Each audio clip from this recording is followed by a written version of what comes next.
Breaking news చూస్తున్నారు. ధర్మస్థల ప్రస్తుతం దేశవ్యాప్తంగా ఎక్కడ మరి ముఖ్యంగా ఒక 10 మంది మధ్య చర్చ జరిగింది అనుకుందాం. ఒక అంశం ఇది గ్యారంటీ చర్చకుంటోంది, అదే ధర్మస్థల. ప్రస్తుతం ఈ కేసులు అనుమానాస్పద కేసులో సంచలనాలు నమోదవుతున్నాయి. బెల్తంగడి పిఎస్లో గడిచిన 17 నెలల రికార్డులన్నీ మాయమయ్యాయి. రికార్డులన్నీ ధ్వంసం చేసినట్లు అంగీకరించింది ఏకంగా స్వయంగా పోలీసు శాఖే. ఎందుకు చెప్పగలుగుతున్నారు అనే అంశానికి సంబంధించి మాట్లాడుకునే క్రమంలో ఒక వ్యక్తి ఆర్టీఐ దరఖాస్తుకు సంబంధించి ఇక్కడ చర్చకు వస్తోంది. ఆర్టీఐ దరఖాస్తుకు బెల్తంగడి పోలీసులు ఇచ్చిన సమాధానం ఇది. రికార్డులు మాయమయ్యిన కాలంలోని ఈ అనుమానాస్పద మరణాలు జరిగినట్లు చెబుతున్నాయి ఆ ఫిర్యాదుదారులు.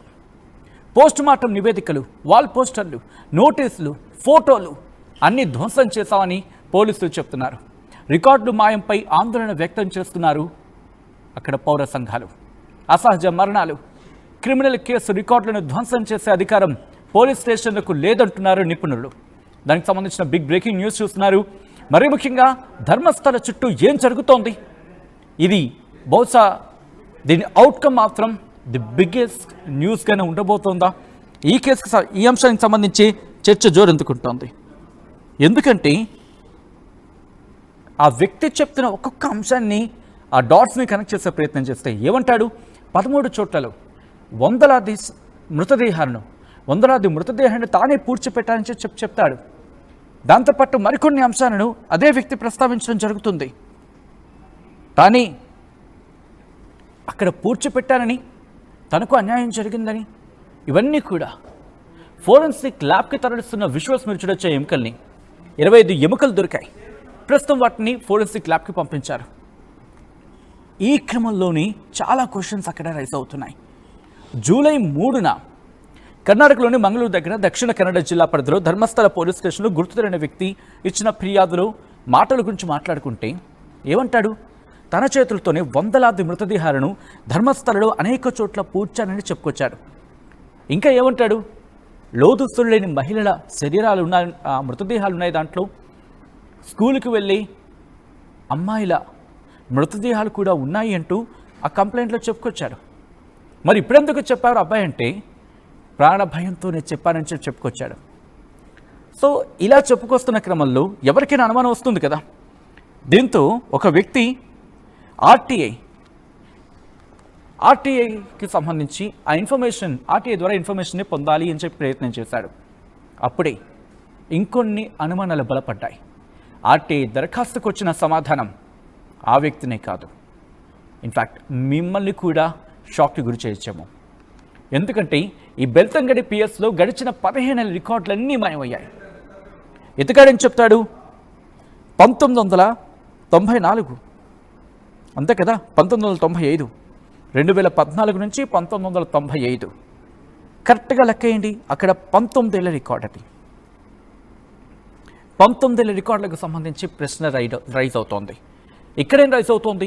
బెల్తంగడి పిఎస్లో గడిచిన 15 నెలల రికార్డులన్నీ మాయమయ్యాయి. అసలు ఎందుకు మాయమయ్యాయి? రికార్డులని ధ్వంసం చేసినట్లు స్వయంగా పోలీసులు అంగీకరించారని చెప్పుకొస్తున్న సందర్భం.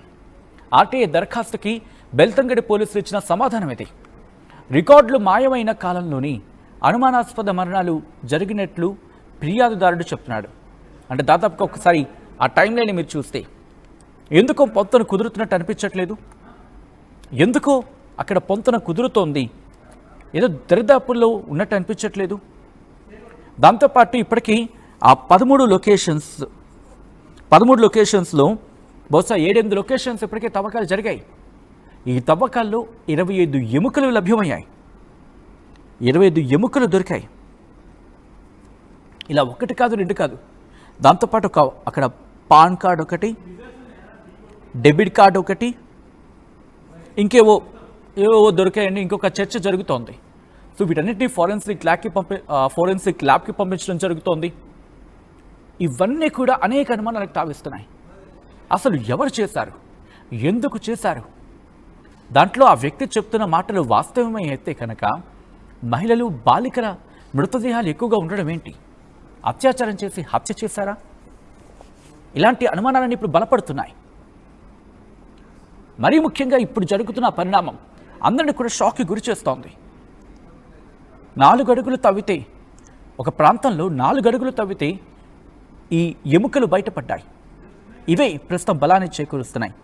దీని గురించి ఇంకా చర్చ జరుగుతున్న క్రమంలోని అక్కడ రికార్డులు మాయం అవ్వడం, ఆ రికార్డులు మాయమైన కాలంలోని ఈ అనుమానాస్పద మరణాలు జరిగాయా?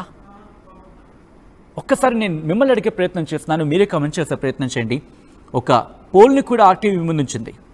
రికార్డులు మాయమవడం చూస్తే బడా నేతలు ఈ మరణాల వెనుక ఉన్నారని భావించడం జరుగుతోందా మీరు? Yes or no? ఒకసారి పోల్లో పార్టిసిపేట్ చేసే ప్రయత్నం చేయండి. ఇవన్నీ చూస్తూ ఉంటే ఇప్పటికీ ఓ మై గాడ్, ఇప్పటివరకు ఓట్లు రిజిస్టర్ అయితే, ఇన్ఫ్యాక్ట్ ఇప్పటివరకు జరిగిన పోల్లో 100% చాలా రేరెస్ట్ ఆఫ్ రేర్ కేసెస్లో ఇలా 100% పోల్ పర్సంటేజ్ ఇస్తూ ఉంటారు జనాలు. రికార్డులు మాయమవడం చూస్తూ ఉంటే బడా నేతలు ఈ మరణాల వెనకాల ఉన్నారని చెప్పి భావిస్తున్నారా?